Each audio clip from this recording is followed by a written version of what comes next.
Tony Anderson, Executive Director of the ARC of California and representing United Cerebral Palsy California Collaboration. We're here in full support of the proposal given to you by the Western Center on Law and Poverty. And also it was mentioned about housing, and I can't miss just making a real quick mention that California just received a very high ranking here. We ranked #2 in the most costly place to live in the nation, and they say that it takes 3.2 minimum wage earners working full-time to afford the average two-bedroom apartment in our state. That's way beyond what any of our folks are making, and it just illustrates how impossible it is these days for us to make it and to be integrated fully in today's society. So please fully support the Western Center on Law and Poverty's proposals here. Thank you. Thank you very much for your testimony. Anyone else? Thank you all very much for that very compelling testimony. And move on to our next item, which is the Department of Social Services IHSS program. Welcome again to the testifiers. Thank you. I'm going to ask Eileen Carroll to start with the just general overview of IHSS, and then as we get to the specific subparts, I'll comment on the FLSA proposal. Sorry. Pete's doing the overview. All right. I've got the overview, but Eileen will take over at some point here.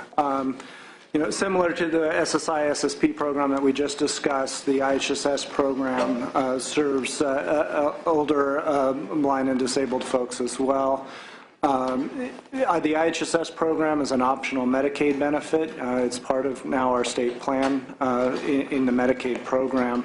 But unlike most Medicaid programs, it's administered by the Department of Social Services and not the Department of Health Care Services. The program has been in existence for over 40 years. It didn't become part of the Medicaid program in California, and then only partially so until 1993. We're really proud of this program in California. We think it serves a vital need in our community. It's one of our major programs that points to California's leadership on Olmstead issues. We know the program has had a rough history in recent years, but fundamentally this program is the program California has that allows consumers to stay in the community and not be institutionalized. We're also one of, I believe, only 3 states that spend more on home and community-based services than we do on institutionalized care, and IHSS is 95% of that situation for us. In terms of people that we serve over 450,000 people every year, and they receive an average of 84 hours per month. Using a statewide average wage, that's an average cost to California of $1,038 per month to serve those people in the community, which is significantly cheaper than the cost to institutionalize people in the similar situation. Very good deal for California taxpayers, but vital more so for the consumers who benefit from care at home. 1/4 of the people we serve are 85 years of age and older, and another 30% of the people we serve are over age 65, up to 85. 38% of the people that we serve have some kind of disability, and we also have about 7% of the program who are under the age of 21. The caseload in this program in the decade of the 2000s was growing at about 7% a year. As we hit the budget cut situation, the caseload actually declined slightly, and then it stayed relatively flat, we believe, and it's projected that this program will begin growing again as we move forward. The care for that 450,000 plus consumers is provided by another 377,000 care providers. About 70% of those care providers are related to the person that they provide care for, and a non-overlapping number, 48% of providers live with their recipient. They may or may not be related to, but they reside with the recipient that they care for.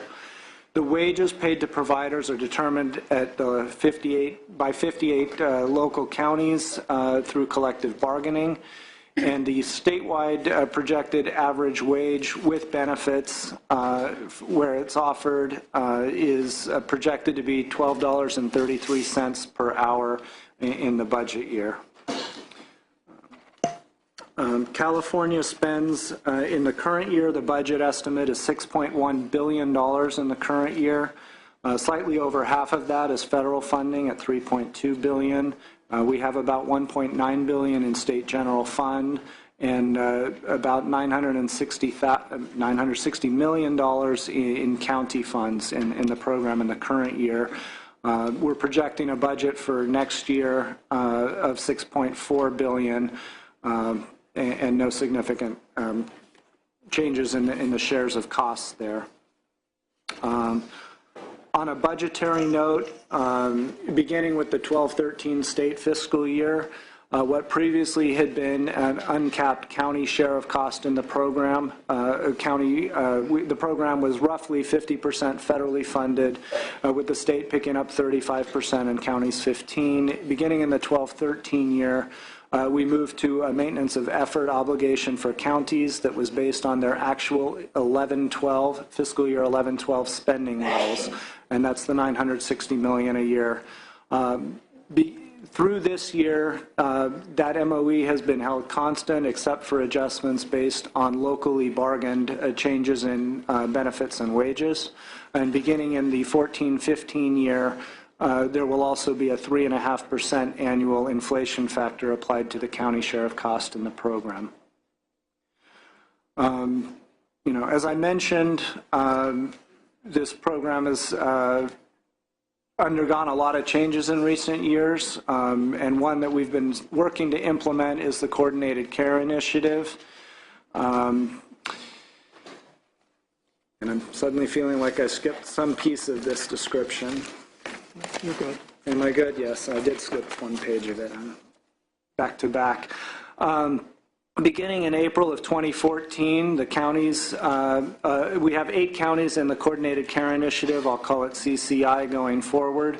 Beginning in April of 2014, Riverside, San Bernardino, San Diego, and San Mateo counties will begin including the IHSS program as a managed care benefit in those counties. Later in the year, Alameda, Los Angeles, and Santa Clara also will begin, and the status of Orange County's commencement is still to be determined. IHSS will be folded into the CCI program, and managed care plans will have fiscal responsibility for the care of these recipients. Again, fundamentally, the law requires that the IHSS program not be changed in this regard. Consumers still maintain the right to select, hire, and direct the work of the provider working for them. The shares of cost are still maintained there. Managed care plans would have the authority to further increase hours, but the assessment of an individual's need for care is still going to be performed by a county social worker, as it is today and has been since the inception of the program. Another aspect of the CCI program is the statutory requirement to develop a home and community-based universal assessment tool, and we have a stakeholder effort underway for almost a year at this point. I believe it's almost a year, collaboratively working with all of the stakeholders in the program, providers, consumers, managed care plans, our department, Department of Healthcare Services, and so forth. One other thing to note about the 8 CCI counties, once the caseload has been transitioned into the managed care, completely transitioned into managed care, the collective bargaining will transition to a new statewide authority in those 8 counties. And that statewide authority will also have its own advisory committee. So that will replace the local bargaining in the 8 counties. Do we have that PowerPoint? You don't, but I'd be happy to make it available to you. I'm actually not reading everything that's in it, but right. I can give you I'd be happy to share it with you. Thank you. So work that's underway now, as I mentioned, we're working out the details of contracts between managed care plans and the state and the county. As state entities, we are working on the establishment of care coordination teams where consumers and their providers at their option can be included in care decisions that are made about them. Our next universal assessment meeting is March 14. Is that right? Tomorrow. Yeah, tomorrow. Thank you. Checking the date here.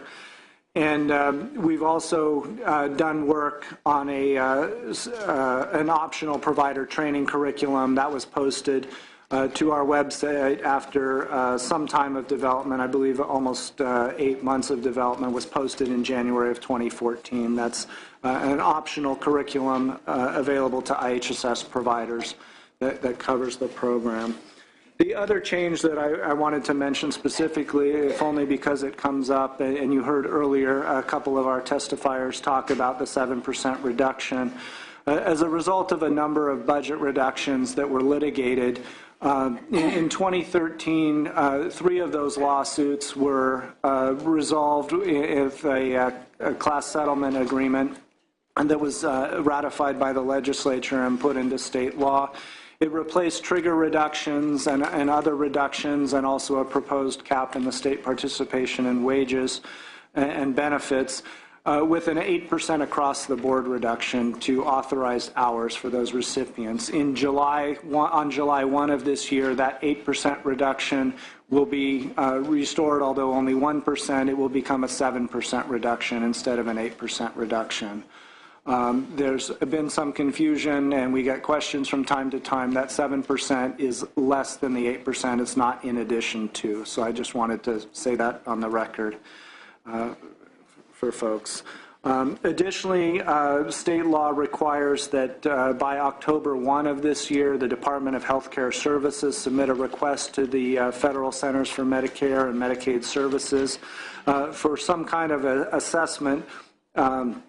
And I'm going to use the term tax, but don't hold it against me, just to convey the idea that would generate some revenue that could be used to offset the 7% reduction in some regard. So we would require federal approval of that and some implementation time, but state law does require consideration of an assessment to offset that 7% going forward. I think it's still to be determined. But basically on home care services, similar to but not exclusive to the IHSS range of services. But as Pete said, to be determined. And then perhaps if I could sort of just step from that summary of sort of where we are to the Fair Labor Standards Act proposal that is in the budget proposal, and just put it in a moment of context. The Department of Labor regulation has been under consideration for several years, and the administration has been commenting on the regulation and trying to draw the federal administration's attention to the fact that the California in-home support service program, our home care program, is larger and different than any other in the country on a factor of great magnitude. Compare for a moment our 460,000 consumers with an average of over 80 hours per month each, with a maximum of 283 hours a month, and a relatively wide range of benefits. By comparison, Massachusetts, which sometimes we're looked at as having a similar program, has 40,000 consumers. New York, 60 to 80,000 consumers. In New York City is entirely a sort of a managed care program, whereas or agency-delivered mode, whereas ours is 99% a self-directed mode of service. New Jersey caps the Medicaid home care benefit at about 25 hours per person. District of Columbia, it's 100% agency-provided system of care. So as we've sort of expressed our administration's concerns to the federal administration, what we sort of noted is that the fundamental core of the California program was built around what is termed the companionship exemption, which said that the kinds of services being provided, particularly in a setting in which 70% of the providers are in fact relatives of the consumer, has to be considered apart and separate from other activity. And we basically built the program with its structure and its systems and its scope of services premised on that companionship exemption. The federal rule effectively ends the companionship exemption, except under very limited sets of circumstances, and says wherever there is a third-party employer in the relationship, even though it's a self-directed care program. In our case in California, the federal court rulings have already sort of indicated the state is considered a third-party employer, that the companionship exemption is essentially not available anymore. As I said, we've expressed our concerns to the federal administration on a number of occasions. Secretary Dooley wrote both to the Department of Labor and to the White House Office of Management and Budget on several occasions expressing our concern that a change in the companionship exemption would have a fundamentally constraining impact on the California program. Our concerns were received. The only sort of concession we think was in the rule was a more extensive implementation time period than is usually given in federal rulemaking. The rule was issued in September 2013 with an implementation date of January 1st, 2015. 2013 to 2015, so it was a 15-month implementation schedule. After sort of considering the implications of the rule and the impacts on the cost structure of the program, and the real desire not to impact either the self-directed care aspects or wind up reducing scope of benefits or reduce hours available, et cetera, the administration felt there was no viable alternative other than to propose a go-forward structure in which, while the consumer's hours remain unchanged, subject to local assessment of need and rating and ranking, that the care could not be provided by a provider in excess of 40 hours per week. So that for a person who was approved to receive more than 40 hours of care per week, they would still be approved for that care, but it would have to be provided by an additional provider beyond the first provider who may have exceeded 40 hours. In additional to that approach is also within the budget proposal, the provision for a backup support system to that, so that in the event of any individual consumer being in a crisis situation, an unexpected crisis situation where the limit of hours of their first caregiver caused them to potentially be without necessary service, then a emergency backup would be available to them. Not to replace simply a scheduling problem, but rather in the event of a sudden unexpected event which would otherwise risk health and safety. In attempting to structure mitigations like this, we are nonetheless very conscious that while retaining the core self-directed features of the program and retaining the eligible hours in the program, this does represent a change in operation that is both challenging in terms of implementation, and we've tried to provide in the budget proposal the resources to allow for implementation, but we recognize it's on a compressed time frame, and so it will require action going forward on a steady basis. We recognize that as well as it can be implemented, there will still be hardships to consumers. And we've heard that first, we have forecast that and made that very clear to the federal agencies that this would result. And we've certainly heard very eloquent statements of that in stakeholder meetings and in prior public testimony. I'm sure we'll hear it today. But again, we feel that this is the strategy we have to go forward so as not to put the financing of the program in jeopardy. And we will continue to work with all stakeholders to try to identify the most effective ways to implement it, even though we recognize that there will be unavoidable impacts on people that we regret are necessitated by the new regulation. So let me stop there and see if there are specific questions I can respond to. Thank you very much. In following along in your presentation, I believe you've done the overview, the Coordinated Care Act initiative portion, the litigation settlement portion, and the Fair Labor Standards Act portion. Is that correct? You won't be going back to those for, okay. All right. So I don't have any questions at the moment, but Senator Marning may, but I do know we do need to go back because we do have some panels under some of those sections that have not spoken yet. So let me stop for just a moment and ask Senator Marning what his questions may be. Right, and I want to, it does sound like we covered several sections, but Yes. if there are We do panels have panelists that will speak will be coming up. specifically to Yes. these, Yes. then I'll reserve my question because they do go to the overtime issue and standard of care impact not only on consumers but on providers as well. Thanks. Okay.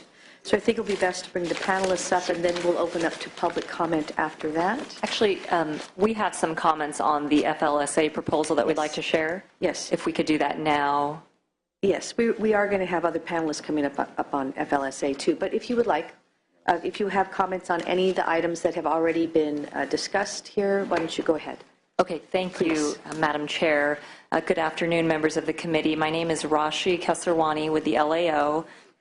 Our analysis of the governor's proposal to respond to the federal labor regulations was conducted prior to the release of trailer bill language last week. So I just want to preface my remarks by saying that we are continuing to evaluate the trailer bill that was released last week and are determining whether any aspect of our analysis needs to be updated.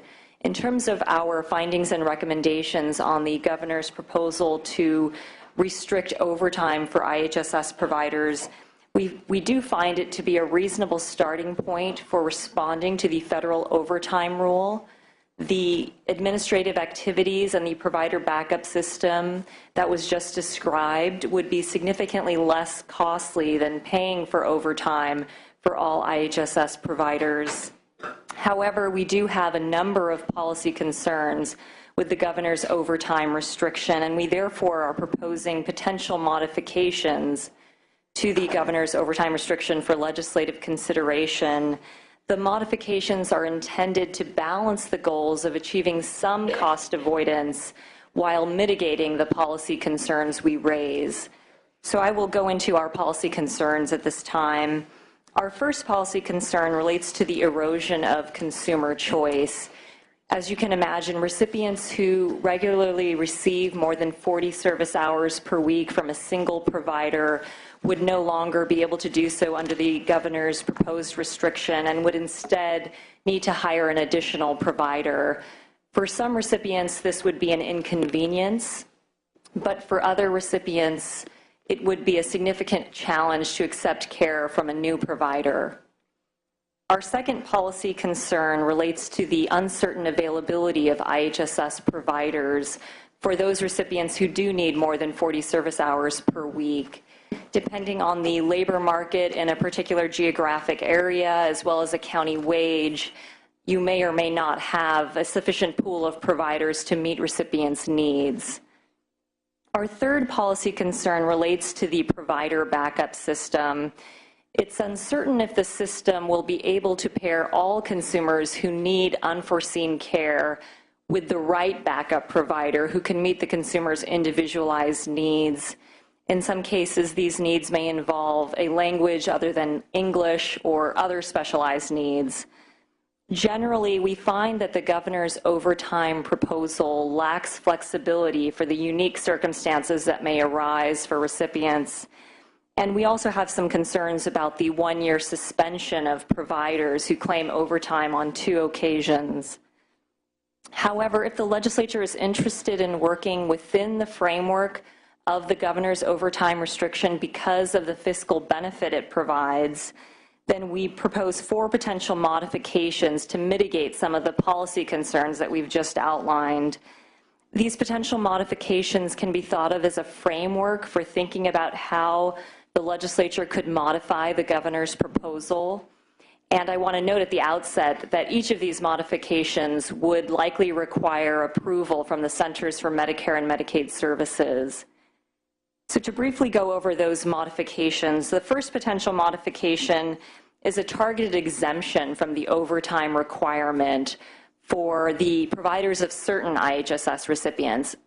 For instance, individuals with developmental disabilities or recipients in rural counties who may have some difficulty in identifying a second provider when they need more than 40 hours per week. The second potential modification is to provide a limited allotment of overtime, such as 48 hours annually, to providers who deliver care to recipients who receive more than 40 hours per week. This would give providers flexibility to provide some overtime care for unforeseen circumstances. The third potential modification is to authorize overtime for an existing provider when a county is unable to provide a list of additional providers or is unable to supply a backup provider to a recipient. This could ensure that no recipient is forced to forego authorized care in the event that there is a lack of availability of providers. The fourth potential modification is to consider a program model that could allow the recipient to become the sole employer of the provider, such as a cash and counseling model that is used in other states. Under such a model, a recipient would receive an allotment of funds that they could use to purchase personal care and other permissible goods that make it easier to remain at home. And in cases in which the recipient lives with his or her provider, under the federal labor regulations, the recipient could potentially be able to claim an exemption from the overtime requirement so that they could simply pay their provider the set wage and receive service hours that exceed 40 in a week. There would be additional administrative costs and complexity for each of these modifications, but each would also have the potential to mitigate some of the policy concerns I raised earlier. Finally, if the legislature is interested in working within the framework of the governor's overtime restriction, we also make 2 recommendations related to technical implementation issues. In the interest of time, I won't go into them in great detail, except to say that the first recommendation relates to the structure of the suspension for providers. We recommend adding a 1-month suspension prior to the 1-year suspension. And the second recommendation is for the legislature to require the department to report quarterly on authorized hours versus paid hours. Thank you. Thank you very much for your report. There are a lot of questions raised, and we appreciate your thoughtful analysis. I know this is an issue we'll be discussing for quite a while. Thank you very much. Any comments by Department of Finance? Thank you very much. With that, I think it is important that we bring up our panelists who have not spoken yet. We're just going to do this in order, so excuse me for a moment while I turn the page. We will ask that the panelists with regard to the litigation settlement come forward first. And our panelists are Terry Walker Dampier, provider in Stanislaus County and member of UDW AFSCME, Michelle Rousey, who's a consumer in Alameda County and member of the IHSS Coalition, and Gary Passmore, Vice President Congress of California Seniors. Is everybody here? Yes. Welcome. So who goes first?